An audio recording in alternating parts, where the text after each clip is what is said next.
भाई लोग कैसे हैं आप सभी। स्वागत है आप लोगों को परफेक्ट वर्ल्ड के एक नए हिंदी नॉवल एक्सप्लेनेशन वीडियो में। तो चलिए एपिसोड स्टार्ट करते हैं, लेकिन इससे पहले पिछला एपिसोड जरूर देख लें। और यार सपोर्ट दिखाओ, क्या बोल रहा है, सपोर्ट वपोर्ट बिल्कुल नहीं आ रहा आप लोगों का, ठीक है। हम लोगों ने देखा था जो अंडरग्राउंड ओपनिंग थी वो सिर्फ एक कवर थी, उसके नीचे जो एंशिएंट केव्स थी वो बिल्कुल मकड़ी के जाले की जैसे फैली हुई थी। बहुत सारी पेजेस एक के अंदर एक, बहुत ही अंदर कॉन्सेंट्रेटेड। सी हाउ किनफेंग और गोल्डन लायन एक पाथ फॉलो करते हुए बिल्कुल एंड तक पहुंचे तो उनके सामने प्राइमल केओस दिखा। यह कोई नॉर्मल जगह नहीं थी, ये एक छोटी दुनिया या फिर कहे तो स्मॉल वर्ल्ड थी। और सबसे इम्पोर्टेंट बात, यह जगह पहले सील हो गई थी। हो अभी अभी थोड़े समय पहले ही इसका सील तोड़ा गया था। यहाँ एक क्रैक था जिसके थ्रू अंदर बाहर आना जाना पॉसिबल था। किनफेंग इस सीन को देखकर बहुत ज़्यादा एक्साइटेड हो जाता है। उसका मन बिल्कुल उसे बचपन की याद दिला देता है, बचपन में चला जाता है जब वो सी हाउ के साथ पहाड़ों में इधर उधर भागते हुए विशियस बर्ड्स के नेस्ट लूटते थे, बीस्ट केव्स खोदते थे, और आज वो ट्रू ड्रैगन का नेस्ट लूटने जा रहे थे। पिछले 10 सालों में स्टोन एम्परर होने के नाते किन फैंग को हर चीज़ सीरियस लेने पड़ती थी। वो अपनी असली नेचर, जो एक शैतानी से भरे हुए बच्चे की थी, उसे दबा कर रखता था। पर अब सी हाउ के साथ खड़े होते ही उसे ऐसा लग रहा था जैसे वो फिर से वही नॉटी लड़का बन गया हो जो रूल्स तोड़ता था। गोल्डन लायन भी हैरान हो जाता है और बोलता है, सच में यहाँ ड्रैगन नेस्ट है। वो भी काफ़ी हिला हुआ था। पहले उसे लगा था वो क्रिम्सन ड्रैगन बस थोड़ा प्योर ब्लड वाला होगा, जिसे पकड़ कर जिंदा खा लेना काफ़ी होगा। पर अब उसे समझ आ रहा था मामला काफ़ी गहरा है। प्राइमल कयोस के क्रैक के थ्रू सी हाउ ने अंदर का सीन देखा। अंदर मिस्ट उड़ रहे थे, हर जगह घना प्राइमल कयोस भरा हुआ था। उसकी नज़र सबसे पहले एक क्लिफ पर पड़ती है। उस क्लिफ पर एक नेस्ट बना हुआ होता था। पहले सी हाउ थोड़ा शॉक्ड हो जाता है और कहता है, ये कोई इंपीरियल सिटी नहीं, ना ही कोई ड्रैगन पैलेस है, ये सिर्फ एक नेस्ट है। वो अपनी हेवनली आइज खोलता है और क्लियरली देखता है ये एक बर्ड नेस्ट जैसा स्ट्रक्चर था जो डिवाइन वुड से बना हुआ था। साइज में भी बहुत बड़ा नहीं था। तभी सिंह की आंखें अचानक सिकुड़ जाती हैं। उसकी नज़र 3x पर पड़ती है। हर एक का डायमीटर आधे मीटर से थोड़ा छोटा होता है, ज़्यादा होता है। उन एक्स के ऊपर घने और कॉम्प्लेक्स ड्रैगन पैटर्न्स बने हुए थे। हर पैटर्न बिल्कुल जिंदा लग रहा था। उन एक्स से हल्के हल्के ड्रैगोनिक साउंड्स निकल रहे थे, जैसे आवाज़ ऊपर बढ़कर आसमान तक पहुंच रही हो। गोल्डन लायन जोर से बोल उठता है, हेवेंस, टू ड्रैगन के एक्स, और इतने सारे एक साथ। ये सच में एक रियल ड्रैगन नेस्ट था। लोअर रेलम, जिसे लोग 8 केजेस कहते हैं, वहाँ ट्रू ड्रैगन एक्स का होना एक अनबिलीवेबल बात थी। सिंह खुद भी हिला हुआ था। 3 ड्रैगन एक्स, और उनमें से एक एक थोड़ा ज़्यादा साइन कर रहा था। सिंह ने महसूस किया उस एक के अंदर से उसे एक जानी पहचानी ऑरा आ रही थी। ये वही क्रिम्सन ड्रैगन गेगू था। उसका प्रिमोडियल स्पिरिट उसी एग के अंदर मौजूद था। सिंह अपने मन में सोचता है, यहाँ कुछ ठीक नहीं है। वो पहले ही दुनिया में पैदा हो चुका था, फिर वापस एक के अंदर कैसे चला गया। किन फेंग एक्साइटेड होते हुए पूछता है, क्या हम अभी अंदर चलें? हम भी अंदर चलें अभी? वो बिल्कुल रूटलेस हो चुका था। सिंह शांत रहते हुए जवाब देता है, कोई जल्दी नहीं है। तुमने ड्रैगन एबिस और टाइगर डेन के बारे में सुना है ना? सिंह आगे कहता है, यहाँ बहुत ज़्यादा डेंजर है। एक बात याद रखना, अगर अंदर गए तो नतीजे का क्या होगा कोई नहीं जानता। वो पहले ही महसूस कर चुका था कि ये जगह नॉर्मल नहीं है। अगर ऐसी जगह इतने सारे ट्रू ड्रैगन्स एक्स को प्रोटेक्ट कर रही है तो यहाँ डेंजर होना ही था।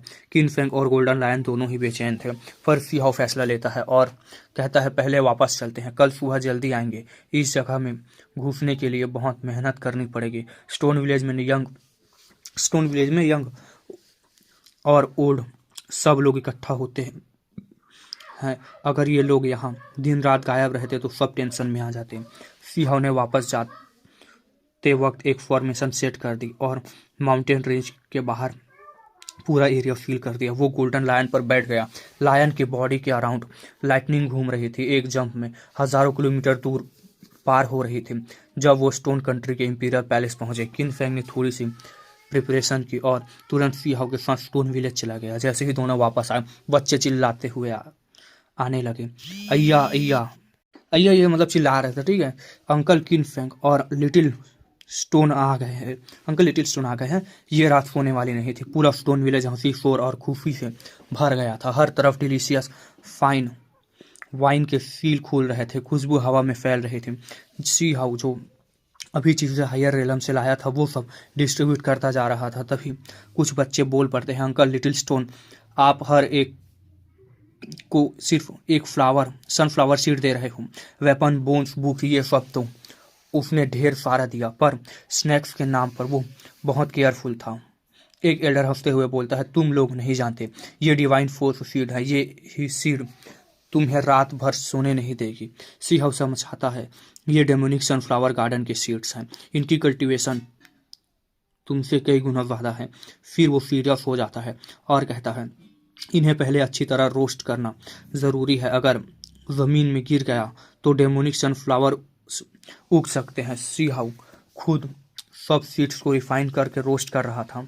जो बच्चे बिना सुने खा लेते हैं उनकी बॉडी से डिवाइन लाइट फूट पड़ती है, मैजिकल फोर्स बहने लगती है और वो रात भर गांव में भागते रहते हैं। पूरा गांव हंस पड़ता है। किन फैंग डिवाइन मेडिसिन और हेवनली डाइटी ट्रीज देखकर सपना से महसूस करता है। वो रात स्टोन विलेज के लिए एक यादगार रात होती है। सुबह होते ही सी हाउ, किन फैंग और गोल्डन लायन वापस ट्रू ड्रैगन नेस्ट की तरफ निकलते हैं। सी हाउ के हाथ में ओवरलास्टिंग स्वॉर्ड कोर होता है और साथ में ब्लैक गोल्ड कुल्ट्रोन जिसमें क्रैक्स थे। वो सबसे आगे चलता रास्ता खुद चेक करता हुआ चल रहा था। जैसे ही वो प्राइमल केओस क्रैक के अंदर जाते हैं, अचानक आसमान से तेज स्वॉर्ड लाइट नीचे गिरती है। ब्लैक गोल्ड कुल्ट्रोन जोर से टकरा जाता है, दूर जा गिरता है। ऊपर देखने पर उन्हें एक टूटा हुआ हॉर्न दिखता है जिससे ब्लड टपक रहा था। गोल्डन लायन सांस रोककर कहता है, ट्रू ड्रैगन हॉर्न। ब्लड हवा में ही एवेपोरेट हो जाता है क्योंकि उसका एसेंस पहले ही खत्म हो चुका था। अगर वो ब्लड पूरा होता तो सिर्फ एक बूंद स्टार्स के समुंदर तबाह कर सकती थी। सी हाउ समझ जाता है ये जगह उसके अंदाजे से भी ज़्यादा खतरनाक है। सी हाउ किन फेंग उससे कहता है, तुम यहीं रुक जाओ, ये जगह बहुत डेंजरस है। किन फेंग बिना जिद किए पीछे हट जाता है। ट्रू ड्रैगन हॉर्न के पास पुराने वॉर सीन्स दिखने लगते हैं। एक ट्रू ड्रैगन स्पेस और टाइम को चीरते हुए अनडाइंग किंग्स से लड़ रहा था। सी हाउ देख कर बोलता है, ये एनलेन है, ये फुतुओं का वेपन है और स्कारलेट किंग का फर्नेस विशियस 10 का नंबर 1 घेरा जा चुका था। सी हाउ धीरे से कहता है, सीनियर, मैं आपके डिसेंडेंट को नुकसान पहुंचाने नहीं आया हूं, मैं सिर्फ उनकी मदद करना चाहता हूं। हॉर्न थोड़ी देर चमकता है और रास्ता दे देता है। गोल्डन लायन अंदर ही अंदर कांप जाता है। उसे समझ आ जाता है अगर सी हाउ यहाँ ना होता तो सब खत्म हो सकता था। आगे एक क्रैक्ड स्टोन वॉल मिलती है जिसमें इमॉर्टल एंशिएंट कैरेक्टर्स लिखे हुए थे। सी हाउ पढ़कर उदास हो जाता है। टू ड्रैगन्स का डिसेंडेंट साजिश का शिकार हुए थे, एग्स बचे थे, लेकिन उनके हैच होने का भी भरोसा नहीं था। सी हाउ के अंदर गहरा किलिंग इंटेंट पैदा होता है। गोल्डन लायन बोलता है, टू ड्रैगन्स के मेथड्स हेवन डिफाइंग होते हैं, कम से कम 1 या 2 डिसेंडेंट जरूर बचेंगे। सी हाउ क्लिफ पर चढ़ता है और ट्रू ड्रैगन नेस्ट के सामने खड़ा होता है। तब अचानक स्पेस में मैसिव वाइब्रेशंस होती है, कॉस्मोस टूटता है और एक ट्रू ड्रैगन अपनी टेल से पूरी दुनिया चीर देता है। ये कोई पास्ट नहीं, ये पास्ट वॉर का इम्प्रिंट था। स्टार्स टूट पड़ते हैं, लाइटनिंग पास्ट, प्रेजेंट और फ्यूचर में फैल जाती है। ट्रू ड्रैगन का ब्लड हर तरफ बिखरता है, हर बूंद इतनी पावरफुल जैसे टाइम की नदी को उल्टा कर दे। ये सीन देखकर सी हाउ और गोल्डन लायन दोनों चुप हो जाते हैं। ये था विशियस 10 का नंबर 1 की असली पावर। अंडरग्राउंड ओपनिंग सिर्फ एक कवर थी, उसके नीचे जो एक केव थी, स्पाइडर वेब जैसी थी। हर एक के अंदर एक बहुत ज़्यादा, माफ करना गाइस, मैं इसे पढ़ने लग गया था, ये स्क्रिप्ट थोड़ी सी इधर उधर हो गई थी। चलिए एपिसोड को कंटिन्यू करते हैं। एक ड्रैगन दिखाई देता है जो अनडाइंग किंग्स के खिलाफ भयानक बैटल लड़ रहा था। ये सब पास्ट बैटल के इम्प्रिंट्स थे जो अब भी इस जगह में बचे हुए थे। जैसे जैसे वो सीन धीरे धीरे गायब हुए, वो ड्रैगोनिक एनर्जी की धाराओं में बदल गए। ये एनर्जी घूमती हुई सीधे स्टोन क्लिफ पर बने ड्रैगन नेस्ट के इर्द गिर्द चक्कर लगाने लगी, बिल्कुल ऐसे जैसे लग रहा था कोई ट्रू ड्रैगन गरज कर अपने इलाका ऐलान कर रहा हूँ, ये नेस्ट मेरे वंश का है, ऐसे मानो। इसी दौरान पास की वो टूटा हुआ ड्रैगन हॉर्न जिसमें से ब्लड टपक रहा था, पहले उड़ता हुआ आया और सीधे ड्रैगन के नेस्ट के पास आकर टिक गया। गोल्डन लायन ने लार निकली, उसकी आंखों में लालच थी, लेकिन वो एक कदम भी आगे बढ़ाने की हिम्मत नहीं कर पाया। उसे बिल्कुल साफ समझ आ रहा था सी हाउ यहाँ लूटने नहीं बल्कि ट्रू ड्रैगन एक्स के हिफाजत के लिए आया है। अगर उसे गलती से भी कोई एक छूने की कोशिश की तो पहले सी हाउ उसे मार देगा। तभी बैंग के साथ ट्रू ड्रैगन नेस्ट के अंदर एक हिलने लगा। अंदर से आवाज आ रही थी जैसे कोई बहुत ज्यादा घबरा गया हो। ये वही एक था जिसमें गेगू का प्रिमोरियल स्पिरिट वापस घुस चुका था। सी हाउ कहता है, घबरा मत, मैं यहाँ नुकसान पहुंचाने नहीं आया हूँ, सिर्फ देखने आया हूँ। सी हाउ डरा हुआ था क्योंकि वो जानता था ये एक्स अभी दुनिया में आने के लिए तैयार नहीं थे। लाखों सालों से ये यहीं सील थे, सिर्फ ड्रैकोनिक एनर्जी से जिंदा रखे गए थे। तभी एक के अंदर से आवाज आई। गेगू कहता है, तुम बुरे हो, तुम मेरा पीछा करते हुए यहाँ तक आ गए।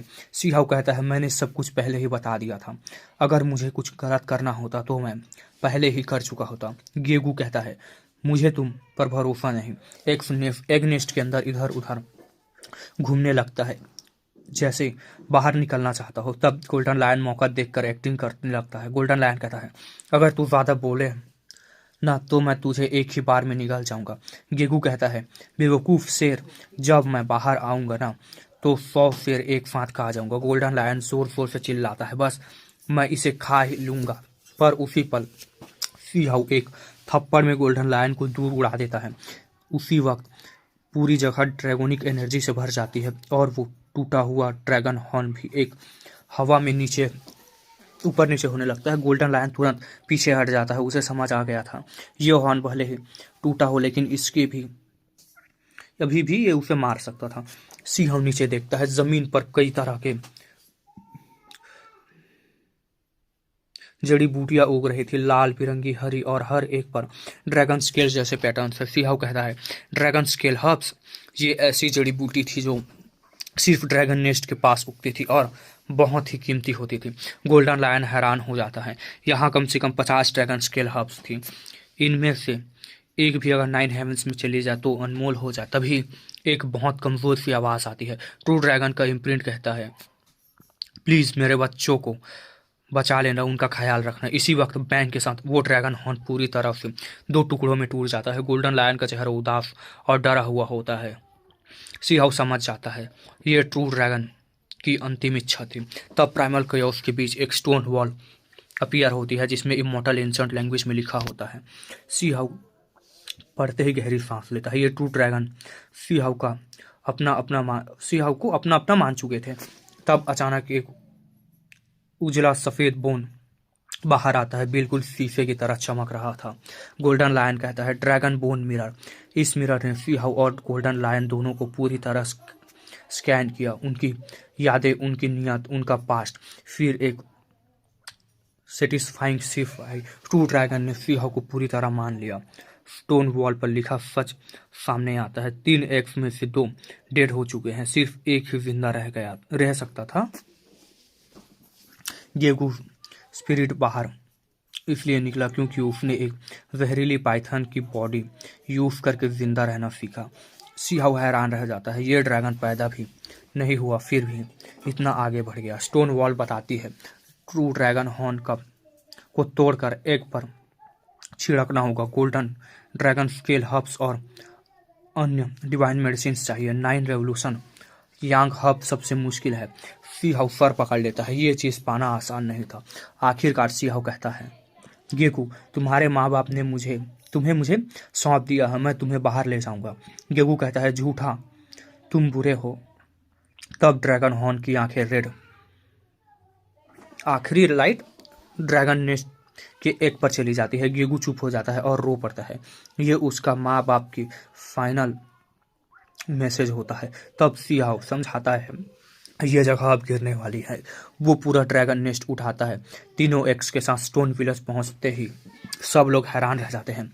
सी लिनहू पूछता है, सी हाउ, ये कौन सा बर्ड का एग है, खाने के लिए या पालने के लिए? किनफेंग कहता है, ये बर्ड एग नहीं, ये ड्रैगन एग्स हैं। पूरा गांव सुन्न पर रह जाता है। सी हाउ बस मुस्कुराता है। इस तरह ट्रू ड्रैगन का फ्यूचर अब स्टोन क्लैन के साथ जुड़ चुका था। जैसे ही ट्रू ड्रैगन एक स्टोन विलेज लाएगा, पूरा गांव हिल गया। एयरमैन का बेटा हाथ रगड़ता हुआ धीरे धीरे ड्रैगन नेस्ट की तरफ बढ़ने लगा। जैसे एक ही बार हाथ लगा लेना चाहता हो, लेकिन सी हाउ ने सीधे उसे हवा में उठा लिया। एयरमैन, जो पहले से स्नॉट बेबी था और अब एक जवान पर्सन बन चुका था, हंसकर बोला, लिटिल हाउ, सच बता, ये फ्लड ड्रैगन का एक्स है ना? ये वही लोग थे जो बचपन में सी हाउ के साथ जंगलों में घूमते थे।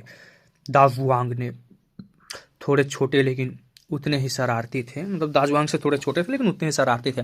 सी हाउ ने बिना घूम फिर कर कह दिया, फ्लड ड्रैगन नहीं, ये ट्रू ड्रैगन के एक्स है। ये सुनते ही पूरा गांव सन्न रह गया, आंखें फैल गईं, सांस रुक सी गई। ये फ्लड ड्रैगन नहीं था, ये वही क्रिएचर थी जो लोगों के लिए ट्रू इमॉर्टल से भी ऊपर मानी जाती थी। लोगों को लगा था जैसे कोई कहानी जीती जागती सच बनकर सामने आ खड़ी हूँ। इसी वक्त ओल्ड क्लैन चीफ सी यूनफैंग आगे आए। उन्होंने सिर्फ एक बार गला साफ किया और पूरी भीड़ तुरंत साफ हो गई। सब समझ गए ये मजाक नहीं था। यूनजी भी वही खड़ी थी, आंखों में भरोसा और हैरानी दोनों। वो सी हाउ को देख रही थी, जैसे ये समझने की कोशिश कर रही हो कि ये पर्सन असल में कितने दूर जा चुका है। एक छोटा बच्चा नाक से स्नॉट लटक रही थी, मतलब वही टपक रही थी नाक उसकी, जोश में बोल पड़ा, अब तो पक्का लिटिल अंकल सबसे स्ट्रांग है। बचपन में बीस्ट के नेस्ट लूटता था, अब तो पूरा ट्रू ड्रैगन नेस्ट उठा लाया। ये सुनकर एयरमैन, घोवी और बाकी सब हंस पड़ते हैं। ये उन सब का ही बचपन था। सी जीलिंग और उसकी वाइफ बिल्कुल चुप थे, वो कुछ बोल नहीं पा रहे थे। उनका बेटा अब उनकी समझ से बाहर जा चुका था। कुछ देर बाद गांव शांत हुआ। तब सी हाउ ने असली काम शुरू किया। उसने जांच की और कंफर्म हो गया 3 एक्स में से 2 डेड हैं, सिर्फ गिगू जिंदा था। उसने किन फेंग को देखा और बोला, स्टोन कैपिटल वापस जाओ। जो भी फैमिलीज पिछले कुछ दिनों से हिला डुला रही है, सब पर नजर रखो, रेन क्लैन को भी।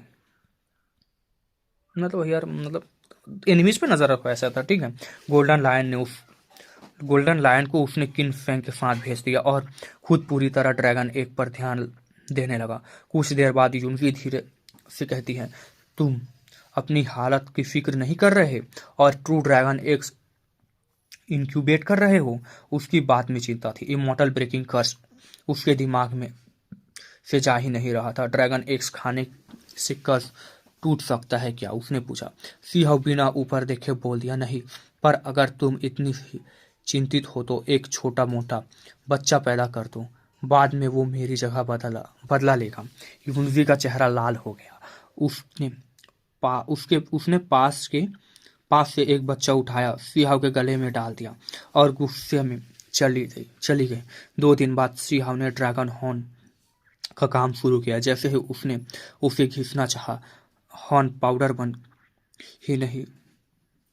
बना ही नहीं, उल्टा जैसे ही वो एग के पास गया, हॉर्न खुद लाइट बनकर एग में घुल गया।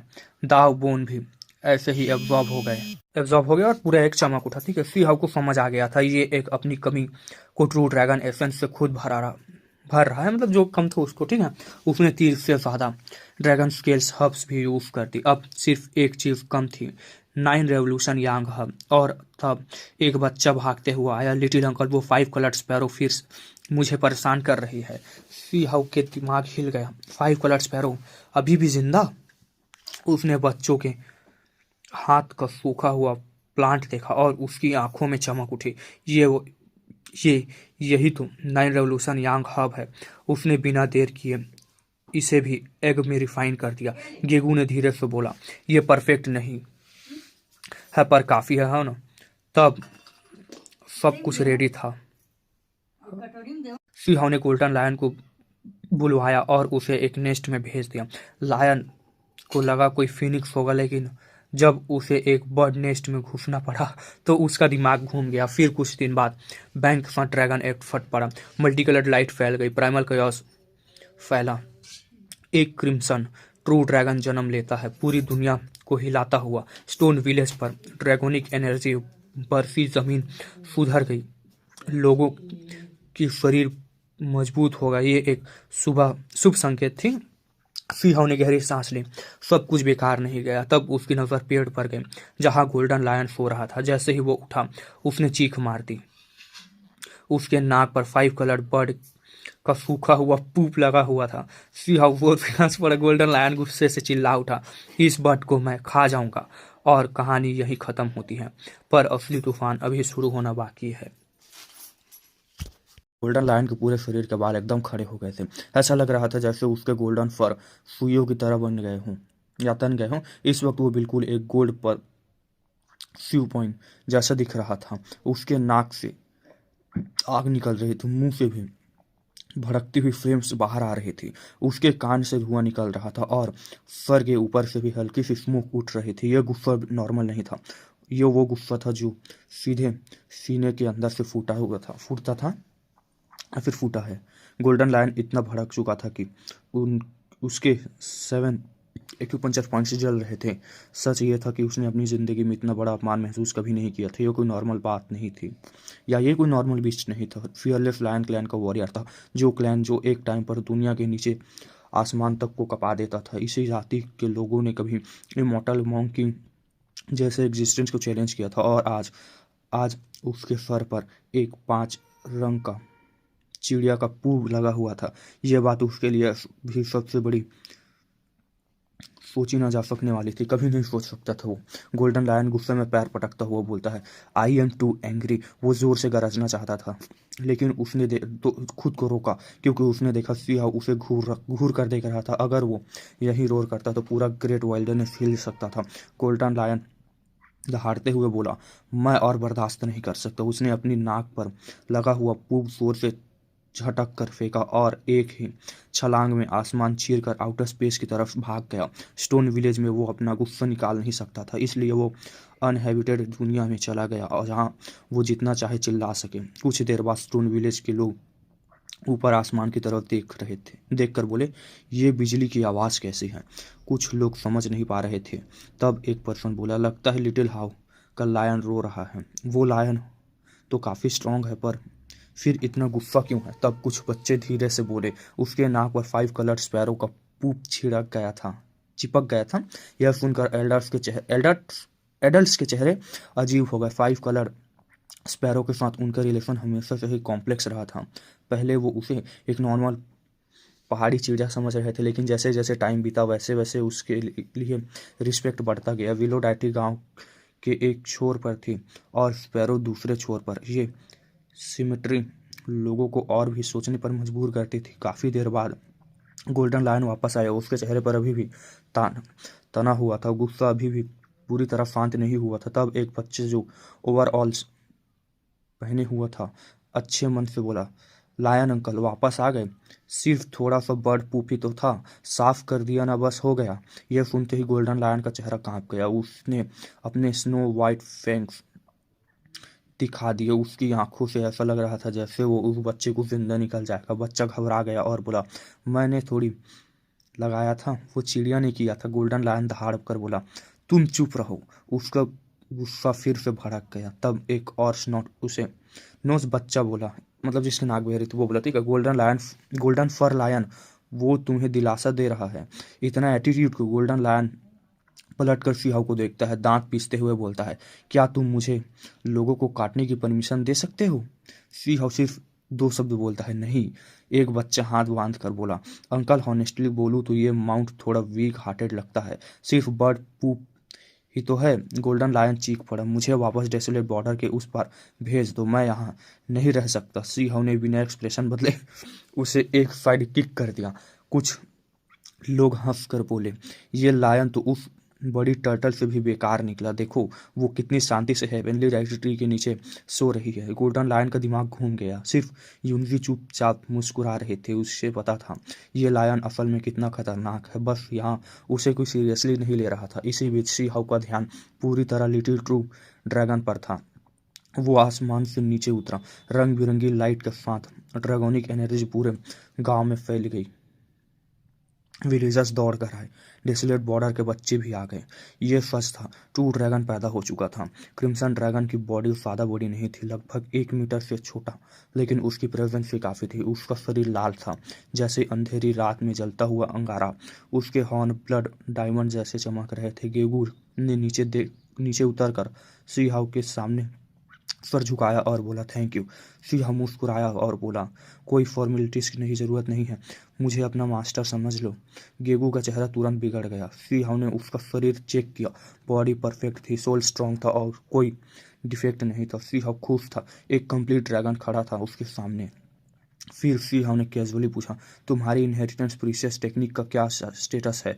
गोल्डन लायन ने साइड से उसे देखा जैसे कह रहा हो सीधे बोलना टेक्निक चाहिए। गेगू थोड़ा झिझक कर बोला मुझे सिर्फ बेसिक इनहेरिटेंस मिला है, फाइनल 2 ड्रैगन प्रीशियस टेक्निक्स नहीं।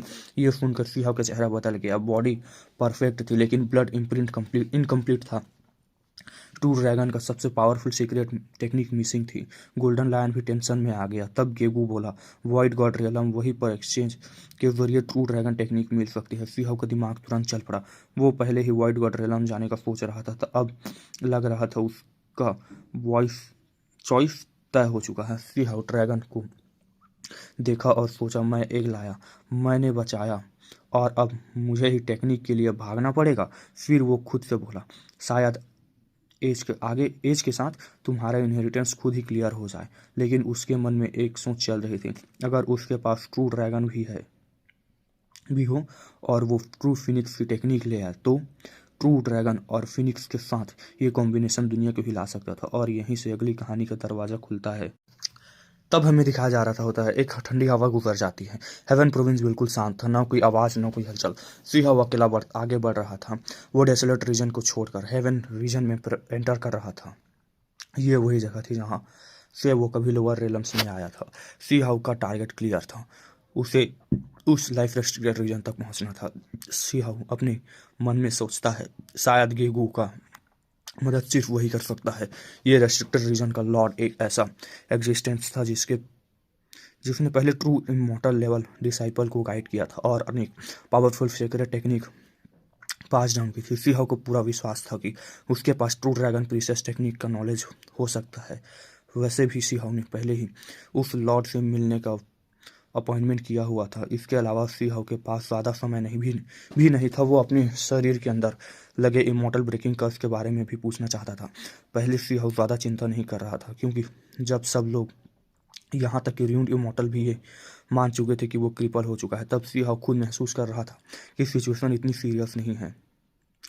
उस वक्त उसकी बॉडी के अंदर एक मिस्टीरियस फ्लेम शांत तरीके से जल रही थी, जो उसके ब्लड और फ्लेश में फैल चुकी थी। लेकिन सच ये था कि इमॉर्टल ब्रेकिंग कर्स पूरी तरह ख़त्म नहीं हुआ था। उस फ्लेम ने सिर्फ एक हिस्सा जलाया था, कुछ कर्स अभी भी बाकी था। इस बात को सिर्फ 5 फेस माउंटेन ने पहचाना था, क्योंकि उन्हें पहले से पता था कि सिंह के अंदर कुछ अलग ही आग मौजूद है। जब 5 फेस माउंटेन ने दुनिया के सामने कहा कि सिंह क्रिपल हो चुका है, तो वो असल में र्यूंड इमॉर्टल को धोखा देने का नाटक कर रहा था। उस वक्त हालत बहुत ख़राब थी। सिर्फ र्यूंड इमॉर्टल ने ही नहीं, बल्कि किसी और पावरफुल पर्सन का वेपन और एक इमॉर्टल दाव लेवल की डिग्री भी एक्टिवेट थी। सिंह अपने मन में कहता है मैं यहाँ अपने लिए नहीं, बल्कि उस डिसाइपल के लिए आया हूँ। वो ट्रू ड्रैगन है, वो मेरा ही डिसाइपल होगा। सिंह को पता था कि उसे हर कदम पर सावधान रहना होगा। ट्रू ड्रैगन जैसे हेवन डिफाइंग के एग्जिस्टेंस को वो हाथ से जाने नहीं दे सकता था। जैसे जैसे वो आगे बढ़ता है, ये रीजन और ज़्यादा बैरन और शांत होता चला गया। सिंह मिस्टीरियस रीजन के किनारे पहुंचता है। वो एक एंशिएंट जेट निकालता है, वरना यहाँ आसानी से रास्ता भटक जाता। आसपास का एनवायरनमेंट बदलने लगता है, स्पेस डिस्टॉर्ट होता है, जैसे पहाड़ों और नदियों के बीच एक पुराना वर्ल्ड छुपा हो। तब अचानक स्पेस में एक मैसिव वाइब्रेशन होती है। ऐसा लगता है जैसे इन्वायरमेंट खुद रिएक्ट कर रहा हो। सिंह अपनी स्पीड बढ़ाता है और एक लाइटनिंग जैसे मूवमेंट के साथ उस एंशिएंट रेस्ट्रिक्टेड लैंड में एंटर कर जाता है। तो वैसे देखा सिंह को ना आधा कष्ट मतलब मिट चुका है। जो मिस्टीरियस फ्लेम्स के आप अंदर रहती है उसने मिटा दिया, ठीक है। बस ना अब आधे कॉर्स उसे क्योर करने के लिए ढूंढना होगा, वैसा है, ठीक है, अभी तक के हिसाब से। तो चलिए कंटिन्यू रखते हैं। पल भर में ही हज़ारों किलोमीटर का डिस्टेंस क्रॉस हो जाता है। अंत में सिंह उस जगह पहुंच जाता है जहां सब कुछ र्यूंड दिख रहा था। एक छोटा सा पहाड़, सूखा हुआ मेडिसिनल फील्ड, एक ड्राइड लेक और टूट फूट चुकी मेटल लाइन्स। तभी अचानक एनवायरनमेंट एकदम बदल जाता है। सूखी धरती से जिंदगी लौट आती है, पानी बहने लगता है, पवेलियंस और पैलेसेस चमक उठते हैं। ये जगह अभी तक अंधेरे और डेड लग रही थी, वो पल भर में इमॉर्टल रेलम जैसे हो जाती है। मेडिसिनल फील्ड से खुशबू आने लगती है। यहाँ हर एक प्लांट डिवाइन मेडिसिन था। पहाड़ के शिखर पर भव्य मेटल पैलेसेस चमक रहे थे। नीचे से लेक एक के पास एक वाइट क्लोथ मैन बैठा, लेक के पास एक वाइट क्लोथ मैन बैठा था, ठीक है। उसके चेहरे जेड जैसे साफ, आंखें गहरी और तेज। वो शांति से चाय पी रहा था। उसके पीछे एक एक मेल और एक फीमेल खड़े थे। वाइट क्लोथ मैन कहता है, तुम आ गए? सी हाउ विनम्रता से कहता है, जी सीनियर, इस बार कोई ट्रायल नहीं होता। सी हाउ बिना रुकावट के कॉस्मोस लेक क्रॉस कर लेता है। वाइट क्लोथ मैन कहता है, तुम मेरी उम्मीद से पहले आ गए। सी हाउ सीधे मुद्दे पर आता है और कहता है, मुझे कुछ पूछना है। वाइट क्लोथ मैन शांत लहजे में कहता है, पूछो। सी हाउ तुरंत कहता है, मुझे ट्रू ड्रैगन प्रीशियस टेक्निक चाहिए। वाइट क्लॉथ मैन बिना गुस्से किए बोलता है, मैं कई प्रीशियस टेक्निक पास डाउन नहीं करता। मेरे पहले 8 एक्स्ट्राऑर्डिनरी लोगों ने मेरी राह सीखी और सब के सब अंत में मर गए। सिंह कुछ पल के लिए चुप हो जाता है। व्हाइट क्लोथमैन आगे कहता है, मुझे एक ऐसा पर्सन बनाना है जो इतिहास का सबसे पावरफुल हो, लेकिन ज़रूरी नहीं कि वो मेरा इनहेरिटर हो। शायद सिंह ध्यान से सुनता है। व्हाइट क्लोथमैन कहता है, तुम्हारे पास पहले से ही काफ़ी टेक्निक्स है। असल चीफ टेक्निक नहीं बल्कि टेम्परिंग होती है। सिंह फिर भी धीरे से बोलता है, लेकिन मुझे ट्रू ड्रैगन टेक्निक चाहिए। व्हाइट क्लोथमैन सीरियस हो जाता है और बोलता है, मेरे पास ज़्यादा समय नहीं है। हर बार जब मैं अपीयर होता हूँ मेरी एक्सिस्टेंस और कमज़ोर हो जाती है। फिर वो साफ शब्दों में कहता है, मैं कभी ट्रू ड्रैगन टेक्निक हासिल नहीं कर पाया, इसलिए मैं तुम्हें नहीं दे सकता हूँ। सिंह मन ही मन शिफ्ट करता है। व्हाइट क्लोथमैन हाथ उठाता है। सिंह बिना कंट्रोल के एक सिल्वर पैलेस की तरफ खींच लिया जाता है। दरवाजे बंद होते हैं। सिंह के शरीर के अंदर इमॉर्टल ब्रेकिंग कर्स वायलेंटली एक्टिवेट हो जाती है। सिंह शॉक में बोलता है, ये क्या हो रहा है? व्हाइट क्लोथमैन बाहर से कहता है, यही तुम्हारी टेम्परिंग है। अगर तुम इसे सरवाइव कर गए तो तुम क्वालिफाई करते हो। अगर सिंह घबरा जाता है। उसके शरीर के अंदर से मैजिकल फोर्स दिखाई जाने लगती है। लाइफ फोर्स ड्रेन हो रही होती है। 3 दिन तक सिल्वर पैलेस के अंदर से दर्द भरी चीखें और रोज आती हैं। ये कोई नॉर्मल पेन नहीं था, ये हेल लेवल टॉर्चर था। अंत में पैलेस का दरवाजा खुलते ही सिंह बाहर निकलता है। बाल बिखरे हुए, चेहरे पीला लेकिन आंखें जिंदा। व्हाइट क्लोथ मैन कहता है, तुम जीत गए। अगले ही पल इमॉर्टल रेलम डिसॉल्व हो जाता है। सिर्फ एक रियूड स्कल बचा रहता है। सिंह गहरा झुकाव करता है और वहां से निकल जाता है। स्टोन विलेज वापस आकर सिंह शिफ्ट करता है और कहता है, ट्रू ड्रैगन टेक्निक नहीं मिली, अब सिर्फ व्हाइट गॉड रेलम ही बचा है। गोल्डन लायन निराश हो जाता है। सिंह कहता है, चिंता मत करो, व्हाइट गॉड रेलम में ही फाइनल जवाब मिलेगा। फिर सिंह ध्यान लगाता है। एक स्पेस वाइब्रेशन होती है। उसका प्रीमोडियल स्पिरिट बॉडी से निकलकर व्हाइट गॉड रेलम में एंटर कर जाता है। इस बार येगू भी उसके साथ होता है। ट्रू ड्रैगन प्रीशियस टेक्निक के लिए ये उनकी फाइनल जर्नी की शुरुआत होती है। सीन शिफ्ट होता है। हमें 9 हेवंस को दिखाया जाता है। 9 हेवन 10 अर्थ की सभी एंशिएंट रेलम्स इस वक्त शांत थे। डेसोलेट बॉर्डर की क्राइसिस खत्म हो चुकी थी, इसलिए हर जगह एक रेयर शांति का माहौल था। लेकिन इस शांति के पीछे एक बड़ा दर्द छुपा था। बहुत सारे हीरोज इस बैटल में गिर चुके थे, खास करके वो प्राइड ऑफ हेवन जिसे मैंग तियानजेंग कहा जाता था, वो जो बैटल फील्ड में ही शहीद हो गए और अब कभी वापस नहीं आने वाले। डेसोलेट बॉर्डर के बैटल में सुप्रीम बींग तक गिर गए थे। 9 हेवंस 10 अर्थ ने अपने सबसे पावरफुल पिलर्स खो दिए थे।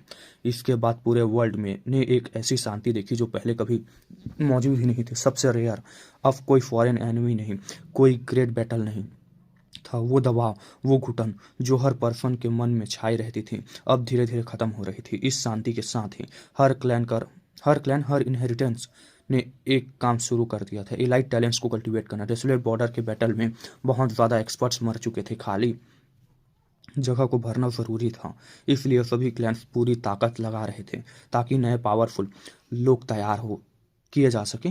उन्हें चाहिए था एक ऐसा जनरेशन जो आने वाले टाइम में सब प्राइड ऑफ हेवन को क्रश कर दे। इस वक्त चाहे वो एग्जाइल्ड इमॉर्टल 6 क्राउन किंग निंग चुआन या फिर ग्रेट फूतुओ की लिटिल स्काई किंग हो, सभी को अलग अलग पावर्स अपनी तरफ खींचना चाहती थी। यहाँ तक कि जिन जंग जो डेसोलेट बॉर्डर में लगभग मर ही गया था लेकिन किसी तरह बच निकला था, वो भी सबसे सेंटर ऑफ अटेंशन बन चुका था। बहुत से लोग जिन फैमिली से जलन महसूस कर रहे थे क्योंकि उनके पास ऐसा टेरिफाइंग यंग एक्सपर्ट था। जो लोग डेसोलेट बॉर्डर से जिंदा लौट कर आए थे और फॉरेन साइड पर नहीं मरे थे, वो सभी इलाइट टारगेट्स बन गए थे। ये वो लोग थे जिन्होंने ब्लड और फ्लेम्स का टेस्ट झेला था। अब शांति का टाइम था, लेकिन ये शांति कंपटीशन से भरी हुई थी। हर पावर अपना कैंप स्ट्रॉन्ग करना चाह रही थी। हर कोई हीरोइक टैलेंट्स को अपनी साइड लाना चाह रहा था। यंगर जनरेशन में बहुत से लोगों को डिवाइन मेडिसिन, स्क्रिप्चर प्रोटेक्शन जैसे ऑफर्स दिए जा रहे थे। मिसल के तौर पर एक long life family dual people user के लिए दाव प्रोटेक्शन देने को तैयार थी। डिवाइन मेडिसिन, सीक्रेट स्क्रिप्चर्स, सब कुछ ऑफर किए जा रहे थे। इसी तरह जब 6 क्राउन किंग निन चुआन दोबारा सामने आया, जिसकी स्ट्रेंथ 10 क्राउन किंग के बराबर थी, एक लॉन्ग लाइफ एम्परर क्लैन ने उसे अपना सन इन लॉ बनाना चाहा था। 9 हेवंस 10 अर्थ के सभी हेवन डिफाइंग जीनियसेस एक गोल्डन एज में जी रहे थे। हर क्लैन उनके पीछे भाग रहा था, लेकिन इसी बीच लोग एक नाम याद किए बिना रह नहीं पा रहे थे। हुआंग, हिस्ट्री का सबसे यंग सेल्फ रिलीज रेलम एक्सपर्ट, अब वो दुनिया से दूर था। कुछ लोग अफसोस के साथ कहते हैं क्या बदनसीबी है हुआंग जैसा टैलेंट, लेकिन उसका एंड तक इतना दर्दनाक। कोई और कहता है उसकी कल्टीवेशन खत्म हो चुकी है, लेकिन कम से कम वो जिंदा तो बचा, अपने जन्म स्थल पर वापस लौट गया। एनिमी हो या दोस्त, सब मानते थे कि हुआंग का टैलेंट बिल्कुल एब्सर्ड है। उसके लिए एक ग्लोरियस एरा लिखा गया था, लेकिन वो बहुत जल्दी कल्टीवेशन के रास्ते पर मुरझा गया। कुछ लोग ताना मारते हुए बोलते हैं जो हेवेंस का फैसला है लोअर रेलम के केस से आया। एक गांव का लड़का हायर रेलम में आकर हंगामा करेगा तो ऐसा ही एंड होगा ना। इमॉर्टल पैलेस का ग्रेट वन ने एक्शन लिया तो कोई वजह होगी। ये रिवॉल्ट गलत नहीं है। इसी बीच एक शॉकिंग न्यूज़ फैलती है। एक long life family imperial court अपनी प्रिंसेस याओयू के लिए दाव कंपेनियन चूज करने वाली है। पूरा एंशिएंट लैंड में हंगामा मच जाता है। फिर एक धमाका होता है। जिन ताइजुन सक्लूजन से बाहर आती है और वांग फैमिली से एक्सप्लेनेशन मांगने जा रही थी। क्या वांगजी जिन जैंग से शादी करेगी? लोग समझ जाते हैं कि कुछ बड़ा होने वाला है। फिर न्यूज़ आती है कि स्काई सॉवरिंग सेक्ट भी एक्शन में आ गया है। उन्होंने अपनी विच को भेजा है डुअल पीपल यूजर को रोप इन करने के लिए, मतलब वही अपने वश में करने के लिए। ठीक है, सब कंफ्यूज हो जाते हैं। एक के बाद एक सब ग्रेट पावर्स ने मूव करना स्टार्ट कर दिया था, या फिर क्यों मूव किया था, इस वजह से। कुछ दिन बाद असली सच सामने आता है। 9 हेवंस 10 अर्थ एक ग्रैंड कॉम्पिटिशन ऑर्गेनाइज करने वाला है और लोग शौक में बोलते हैं अभी भी शांति मिली थी, अब कॉम्पिटिशन हो रही है, ऐसा क्यों? फिर जवाब मिलता है इमॉर्टल डोमेन के गेट्स खुलने वाले हैं।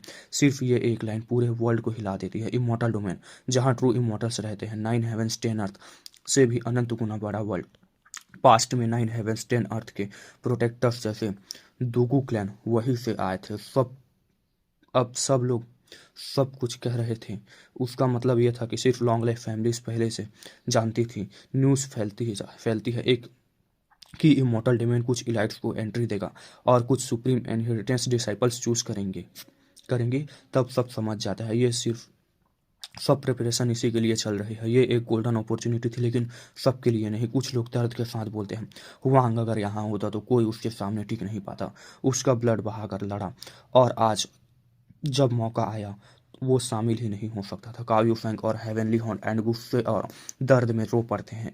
सिहाव होता तो सबको एक एक स्लैब में गिरा देता, लेकिन सच ये था कि सिहाव लोअर रेलम में था, अपना रास्ता खुद चल रहा था। इसी बीच वाइट गॉड रेलम में एक हलचल होती है। कुछ लोग चीख पड़ते हैं ये गेगू है, लेकिन उसके पास कौन है? फिर कोई चिल्लाता है वो तो लिटिल स्टोन है। पूरा वाइट गॉड रेलम हिल जाता है। लगभग लोग भाग कर उसके पास आते हैं। रूमर सच थे। सिहाव वापस आ चुका था, और जैसे हमेशा होता है जहाँ सिहाव होता है वहाँ हिस्ट्री हिल जाती है। हमें दिखाया जाता है पूरा वाइट गॉड रेलम इस वक्त पूरी तरह से एक्टिवेट हो चुका था। हर तरफ लोग ही लोग थे। सबको एक ही मकसद था, लिटिल स्टोन को अपनी आंखों से देखना। सबको यही जानना था कि क्या सच में सिहाव वापस आ चुका है या फिर यह सिर्फ अफवाह है। गेगू थोड़ा सा अनकंफर्टेबल हो गया। उसके लिए ये सब मानना मुश्किल हो रहा था। गेगू अपने मन में सोचता है सिर्फ अपीयरेंस से इतना बड़ा हंगामा, इसका पास्ट रेपुटेशन इतना बड़ा कैसे हो सकता है? लेकिन रियलिटी उसकी इमेजिनेशन से काफ़ी बड़ी थी। सिहाव ने यहाँ रुकने का कोई इरादा नहीं था। जैसे ही लोग भीड़ बनाने लगे वो गेगू को लेकर एक फ्लैश में गायब हो गया। सिर्फ कुछ ही लोग जो उसे देख पाए, बाकी सब के सब मिस कर गए। उसके बाद वाइट गॉड रेलम में आवाज़ें गूंजने लगी, हम बेवकूफ़ बन गए हैं। सिहाव सच में आया था या नहीं किसी को नहीं पता। लिटिल स्टोन कहाँ है? मैं सिर्फ उसकी ताकत देखने आया था। वाइट गॉड रेलम में इतना हंगामा है पर दिखा ही नहीं, मतलब बातें चल रही थी ऐसा। ठीक है, पूरा रेलम शोर से भर गया था। लोग आए घूमे पर ज़्यादातर लोगों के सिर्फ निराशा मिली। इसी बीच सी हाउ खुद भी परेशान हो रहा था। सी हाउ मन में कहता है, वो दोनों बूढ़े कहाँ गए? बर्ड ग्रैंडपा और कॉइन एल्डर जब ज़रूरत होती है तब गायब हो जाते हैं। सी हाउ आज तक उन दोनों का बैकग्राउंड पूरी तरह समझ नहीं पाया था। बस इतना जानता था कि वो बिल्कुल ऑर्डिनरी नहीं है। उन दोनों की फिजिकल बॉडीज कब के ख़त्म हो चुके थे, सिर्फ सोल्स बची हुई थी जो पता नहीं कितने हजार साल से वॉइड क्वाड्रिलम में भटक रही थी। एक तरफ एनलाइटमेंट का जुनून, दूसरी तरफ डिप्रेविटी का खिंचाव, ये दोनों उसी बाउंड्री पर जी रहे थे। गेगू भी उन्हें ढूंढने लगता है लेकिन कोई नतीजा नहीं होता। गेगू कहता है वो हमेशा ऐसे ही होते हैं, खुद आते हैं खुद जाते हैं, उन्हें ढूंढना बेकार है। सच भी यही था। जब कोई हेवन डिफाइंग जीनियस आता है ये दोनों अपने आप अपीयर हो जाते हैं। जैसे पहली बार सिंह ने वॉइड क्वाड्रिलम में एंट्री ली थी। जैसे ही गेगू और जीगू का वो लेजेंडरी क्लास हुआ था, लेकिन इस बार कुछ अलग था। गेगू थोड़ा सीरियस होकर कहता है, ये ठीक नहीं लग रहा, इतना बड़ा हंगामा है और आप वापस आए हो फिर भी वो नहीं दिख रहे। सी हाउ ठंडी हंसी हंसता है। सी हाउ कहता है, समझ गया मैं, वो दोनों जानबूझकर भाग रहे हैं। गेगू चौंक जाता है, क्या मतलब? सी हाउ कहता है, वो अपनी प्रॉमिस से भाग रहे हैं, रिवॉर्ड देना नहीं चाहते, इसलिए सामना ही नहीं आ रहे हैं। गेगू का चेहरा उतर जाता है। उसके लिए ये मैटर बहुत सीरियस था। एक ट्रू ड्रैगन होकर अपनी क्लैन की सीक्रेट टेक्निक को ना जानना ये अपमान जैसा था। गेगू अपने मन में सोचता है, अगर ऐसा ही चला तो हिस्ट्री का सबसे वीक ड्रैगन मैं ही बन जाऊंगा। गोल्डन लायन भी पीछे से प्रेशर डाल चुका था। ये बार बार याद दिलाकर गेगू पूछता है, अब आगे क्या? सी हाउ शांत लहजे में कहता है, सिंपल है, उन्हें फोर्स करूंगा सामने आने के लिए। तभी सी हाउ की नज़र एक एल्टर पर पड़ती है। वो आगे बढ़ता है, गहरी सांस लेता है और बिना किसी वार्निंग के बूम, एक मुक्का सीधे एल्टर पर पड़ता है। उसके बाद सी हाउ रुकता नहीं, वो चलता जाता है और जो भी सामने आता है, माउंटेन्स, रिवर्स, पैलेसेस, हॉल्स, सब कुछ तोड़ता चला जाता है। वॉइड क्वाड्रिलम हिलने लगता है। ये एक स्पिरिचुअल वर्ल्ड था जिसे गॉड्स के ऑर्डर और नेचुरल लॉस ने बनाया था। नॉर्मली ये जगह ऑलमोस्ट इंडिस्ट्रक्टेबल होती थी, लेकिन आज जब ताकत उसकी लिमिट से आगे चली जाए तो रूल्स भी टूट जाते हैं। जैसे पहले सी हमने रिकॉर्ड्स तोड़ते वक्त किया था। लोग चीखने लगते हैं, हेवन, ये कौन सा पागल है, ये वॉइड क्वाड्रिलम की हिस्ट्री डिस्ट्रॉय कर देगा। हर जगह वाइट कोलैप्स होने लगता है, छोटे छोटे वर्ल्ड्स टूट रहे हो ऐसा मानो। तब हर जगह रिकॉर्ड स्किल्स उभर आती हैं और उन पर लिखा होता है, नंबर 1 इन फर्स्ट स्ट्रेंथ। पूरे वर्ल्ड रियलम में शौक की लहर छा जाती है। फर्स्ट स्ट्रेंथ का रिकॉर्ड नॉर्मल रिकॉर्ड नहीं होता, ये डायरेक्टली रियल कॉम्बैट स्ट्रेंथ से जुड़ा होता है। इसका मतलब ये था, ये पर्सन लगभग टॉप टायर कॉम्बैट पावर रखता था। गेगू बिल्कुल स्टन हो जाता है। उसके सामने एक चमकती हुई स्टील होती है जिसमें एक डिवाइन फीस्ट बना होता है, ये जो पूरे आसमान को रोशन कर रहा था। ये प्रूफ था कि सी हाउ की मुक्के की ताकत हिस्ट्री के सभी रिकॉर्ड्स से ऊपर थी। सब लोग नाम देखने के लिए झपटते हैं और जैसे ही नाम पढ़ा जाता है, बूम, किसी के मुंह से पानी निकल जाता है। कुछ लड़कियां अपना मुंह दबाकर हंसने लगती हैं, लड़के तो खुले आम हंस पड़ते हैं। नाम लिखा होता है, loves drinking the milk most. वाह! गेगू भी कंट्रोल नहीं कर पाता, हंस हंस कर झुक जाता है। सी हाउ का चेहरा काला पड़ जाता है। उसके दिमाग में सिर्फ एक ही थॉट होता है, ये सब मेरे बचपन के गुनाह है। बचपन में बिना सोचे समझे उसने ये नाम छोड़ दिया था और वाइड क्वाड्रिलम ने इसी नाम को उसकी पहचान बना लिया था जब वो जवान हो चुका था, गोल्डन एज में था। लेकिन अब नाम अभी भी वही। सी हाउ शर्म से भरा हुआ रिकॉर्ड्स स्टील पर मुक्का मार देता है, बूम के साथ स्टील टूट जाती है। लेकिन अगले ही पल एक नई स्टील उभर आती है। उस पर लिखा होता है, उसने शर्म और गुस्से में स्टील तोड़ी, इसलिए पनिशमेंट के साथ एक और रिकॉर्ड तोड़ दिया। नाम वही, love drinking milk the most. See how लगभग बेहोश होने वाला था और इसी वक्त उसकी नज़र पड़ती है। ग्रैंडपा बर्ड और कॉइन एल्डर दोनों सामने खड़े थे। तभी ग्रैंडपा कॉइन गुस्से भरी आवाज में कहता है, डैम ब्रैट, जैसे ही वापस आया वाइट क्वाड्रिलम तोड़ना शुरू कर दिया। क्या तू रिबेलियन करना चाहता है? हमें तुझे पनिशमेंट देनी चाहिए, रिवॉर्ड देने के बजाय। सी हाउ बिल्कुल शांत था। वो आगे बढ़ता है और सीधे बोल देता है। सी हाउ कहता है, पनिशमेंट? मैं यहाँ भीख मांगने नहीं आया हूँ, मैं रिपेमेंट लेने आया हूँ। तुम दोनों ने जो प्रीशियस टेक्निक का वादा किया था आज तक उसे पूरा नहीं किया। दूसरे पल दोनों बुढ़े चुप हो जाते हैं। उनकी थिक स्किन के बावजूद इस बार बात घुमाना बिल्कुल मुश्किल हो रहा था। सच यही था, सालों बीत गए थे और उन्होंने अपना वादा पूरा नहीं किया था। सी हाउ फिर बोलता है, तुम दोनों को याद होगा पिछली बार मैंने स्पिरिट रेलम से लौटते हुए सीधे यहाँ तक का रास्ता बना दिया था। बर्ड ग्रैंडपा थोड़ी टेंशन में बोलता है, यहाँ भीड़ जमा हो रही है, पहले इस जगह से निकलते हैं, बाकी बात रास्ते में। जैसे ही वो बोलता है, बुम बुम बुम, चारों तरफ लोग अपनी जगह से गायब हो जाते हैं। वाइट गॉड रियलम के एक्सपर्ट्स अभी बस पहुंचने ही वाले थे, मतलब चारों लोग यहाँ से गायब हो जाते हैं, ठीक है। एक सुनसान जगह पर पहुंचकर सीहाव रुक जाता है। सीहाव तीखी नजर से देखते हुए कहता है, सीधी बात करो, मैं सारे ब्रॉन्ज पीसेस जमा कर लिया है, अब सिर्फ वही हेवनली बुक बची है जो तुम दोनों ने प्रॉमिस की थी। यह जगह बहुत वीरान थी, लेकिन यहाँ का एटमॉस्फेयर अजीब था। चारों तरफ कैओटिक एनर्जी बह रही थी, जैसे स्पेस खुद अनस्टेबल हो। बर्ड ग्रैंडपा गहरी सांस लेता है, उसकी आंखों में थोड़ी थकान और उलझन होती है। उसके कंधे पर बैठा बर्ड भी बिल्कुल सामने सेम हालत में लग रहा होता है। बर्ड ग्रैंडपा कहता है, बात यह नहीं है कि हम देना नहीं चाहते, पर यह काम आसान नहीं है। सिहा उन्हें ध्यान से देखता है। इस बार उसने क्लियरली नोटिस किया उन दोनों की कंडीशन वाकई ठीक नहीं थी। सिहा पूछता है, तुम दोनों, एक थॉट से एनलाइटमेंट, एक थॉट से डिप्रिविटी, सच बताओ, क्या तुम ज़्यादा दिन तक टिक पाओगे भी या नहीं? यह सुनकर कॉइन एल्डर अपनी दाढ़ी सहलाता है। कॉइन एल्डर कहता है, अभी जिंदा है, हालत उतनी बुरी नहीं है। फिर कॉइन एल्डर की नज़र गेगू पर पड़ती है। कॉइन एल्डर पूछता है, क्या ये ड्रैगन तूने सबड्यू किया है? क्रिम्सन ड्रैगन तुरंत गुस्सा हो जाता है, आंखें घुमाकर दोनों को घूरता है। उसे बिल्कुल पसंद नहीं आता ये सवाल। सी हाउ शांत लहजे में कहता है, ये मेरा डिसाइपल है, आगे चलकर मेरी टेक्निक इनहेरिट करेगा। कॉइन एल्डर हल्की सी हंसी हंसता है, अभी भी इतनी छोटी उम्र में डिसाइपल भी लेना लगा तू? ये कहने के बाद वो गेगू को देखकर पूछता है, हाँ ये ड्रैगन वाकई इसके साथ फिट बैठता है। सी हाउ अचानक दर्द भरी आवाज़ में बोलता है, वैसे भी मैं इमॉर्टल ब्रेकिंग कर्स से अफेक्टेड हो चुका हूँ, ज़्यादा टाइम नहीं बचा है, इसलिए डिसाइपल छोड़कर जाना ज़रूरी है। यह सुनते ही दोनों बुढ़े बिल्कुल अलर्ट हो जाते हैं। कॉइन एल्डर और बर्ड ग्रैंडपा दोनों एक साथ बोलते हैं, क्या? उनकी आंखों से सारी धुंध हट जाती है। इमॉर्टल ब्रेकिंग कर्स ये कोई मजाक नहीं था, ये कर्स ऐसा था जो ट्रू इमॉर्टल्स की कल्टिवेशन तक सेलेक्ट कर देता था। सी हाउ थोड़ा झुक कर पूछता है, सीनियर्स, क्या इस कर्स को हटाने का कोई तरीका है? सी हाउ को याद आता है, वो white cloth man, life reason का लॉर्ड, उसने सीधे कह दिया था, इस कर्स का कोई इलाज नहीं है, बस सामना करो, या जीतो या फिर टूट जाओ। उस वक्त सी हाउ सिर्फ कड़वी मुस्कान दे पाया था। क्या फ़ायदा हिस्ट्री के स्ट्रॉन्गेस्ट बनने का जब एक एंड में इमॉर्टल्स भी क्रिपल हो जाते हैं।